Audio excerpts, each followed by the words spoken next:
বিটিআৰত বিপিএফৰ হাগ্ৰামা মহিলাৰীৰ চৰকাৰৰ শাসন চলি থাকোতে বিটিআৰত চলিছিল বিয়াগুম কেলেংকাৰী এই দাবী কৰি আহিছিল বিজেপি আৰু ইউপিপিএল দলৰ নেতাকৰ্মীসকলে হাগ্ৰামাৰ সেই বিয়াগুম কেলেংকাৰীৰ তথ্য ফাদিল কৰাৰ বাবে বিজেপি আৰু ইউপিপিএল দলে একত্ৰিত হৈ বিটিআৰত গঠন কৰিছিল চৰকাৰ কিন্তু প্ৰশ্ন হয় চৰকাৰ গঠন কৰাৰ পাছতে হঠাতে কিয় দুইটা দলৰ মাজত কণ্ডলৰ সৃষ্টি হৈছে সম্প্ৰতি বিটিআৰৰ চুকে কোণে দেখা গৈছে এই গৃহ কণ্ডল ইপিনে বিটিআৰৰ 1 নং পৰ্বতজোৰা পৰিষদীয় সমষ্টিত আজি পুৱাৰে পৰা দেখা বিজেপি আৰু ইউপিপিএল দলৰ নেতাকৰ্মীৰ মাজত চলিছে তুমুল গৃহ কণ্ডল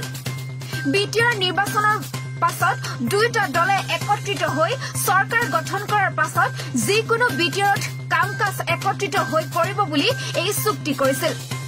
কিন্তু সেই চুক্তি ইউপিপিএল দলে অমান্য কৰাত বিটিআৰত যাৱতীয় কাম কাজ কৰাত ক্ষুব্ধ হৈ পৰিছে বিজেপি দলৰ নেতাকৰ্মীসকল ইপিনে পৰ্বতজোৰা পৰিষদীয় সমষ্টিখনত টিচি এলচিচি আৰু ভিচিডিচিৰ চেয়াৰমেন সদস্যক নিযুক্তি দিয়াক লৈ দুইটা দলৰ মাজত কণ্ডলৰ সৃষ্টি হৈছে আনহাতে আজি দেৱীতলা উন্নয়ন খণ্ডত টিচি এলচি আৰু ভিচিডিচিৰ চেয়াৰমেন সদস্যসকলৰ যোগদান পৰ্ব আছিল সেই যোগদান পৰ্বত উপস্থিত নহল বিজেপিৰ ভিচিডিচিৰ চেয়াৰমেন আৰু দলীয় নেতাকৰ্মীসকল নাৰায়ণ চন্দ্ৰ পাল মই বিগত 3 বছৰ ধুবুৰী পূব জিলা যুৱ মৰ্চাৰ ডিষ্ট্ৰিক্ট জেনেৰেল ছেক্ৰেটাৰী হিচাপে আছিলোঁ এতিয়া পৰ্বতঝৰা আমাৰ মহামায়া ভিচিডিচিৰ বিজেপিৰ ফালৰ পৰা মই চেয়াৰমেনৰ প্ৰাৰ্থী প্ৰত্যাশী হিচাপে আছিলোঁ তো যিয়ে নহওক আমাৰ পৰ্বতঝৰা মণ্ডলত বিজেপি আৰু ইউপিপিএলৰ যিখন বুজাবুজি হৈছিল আমাৰ চেয়াৰমেন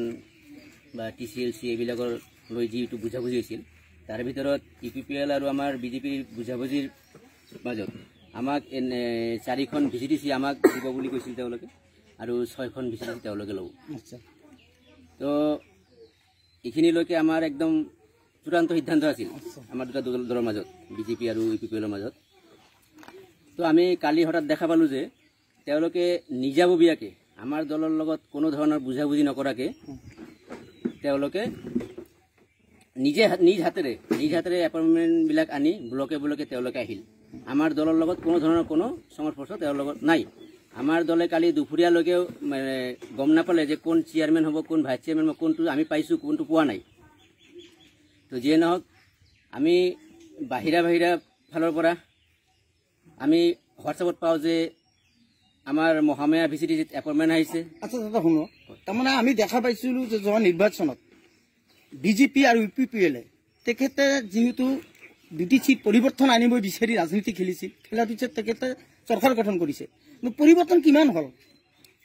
বৰ্তমান আমি যিটো দেখা পাইছোঁ খেলি মেলি দলৰ মাজত এতিয়াই ফাট মেলিছে কোনো উন্নয়নমূলক কামেই কৰা নাই কিন্তু পৰিৱৰ্তন কেনেকুৱা আহিব কেনেকুৱা পৰিৱৰ্তন ঠিক আছে আমাৰ ইলেকশ্যনৰ আগত আমাৰ ইউপিপিএলৰ লগত কোনো ধৰণৰ বুজাবুজি নাছিল ইলেকশ্যনৰ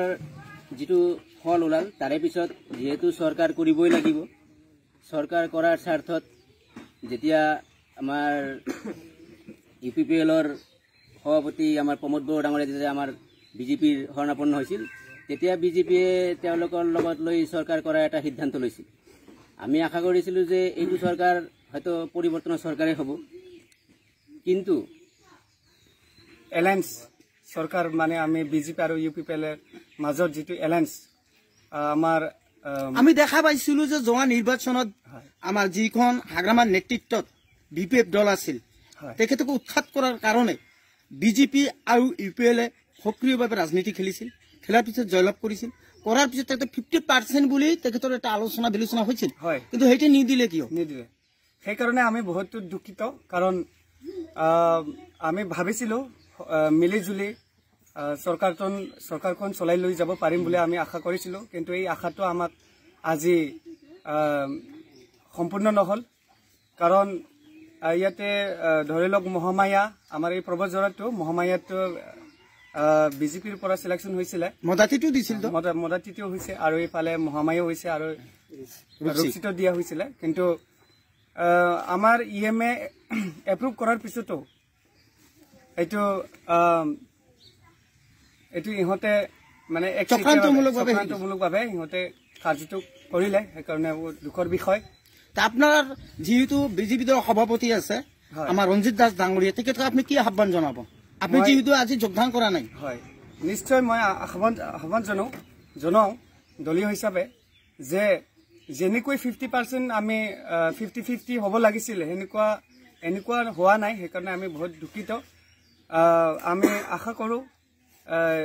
প্ৰত্যাহ্বান জনাম যে 50-50টো আমাক দিবই লাগিব। আচ্ছা, 50% নিদিয়াৰ কাৰণে কি আপোনালোকে আজি যোগদান পৰ্বত নগ'ল নেকি? হয়, আমি 50% নিদিয়াৰ কাৰণে আমি আজি যোগদান কৰা নাই। আচ্ছা, আৰু এটা কথা, নৱনিৰ্বাচিত চেয়াৰমেন ডাঙৰীয়া, আপোনাক সুধি আছো মই, যিহেতু বিজেপি আৰু ইউপিএলৰ মাজত ফাট দেখা গৈছে, এটা 50% নিদিয়াৰ ফলত আকৌ কি হাগ্ৰামা লাভৱান হ'ব নেকি বিডিচি? হ'ব পাৰে, এইটো হাইকমাণ্ডৰ যিটো কি কৰে এইটো আমি ক'ব নোৱাৰো। এতিয়া হাইকমাণ্ডৰ মতে আমি এইটো চলাই লৈ যাব লাগিব। সাহাবুদ্দিন মৌলাৰ ৰিপৰ্ট, গৌৰীপুৰ।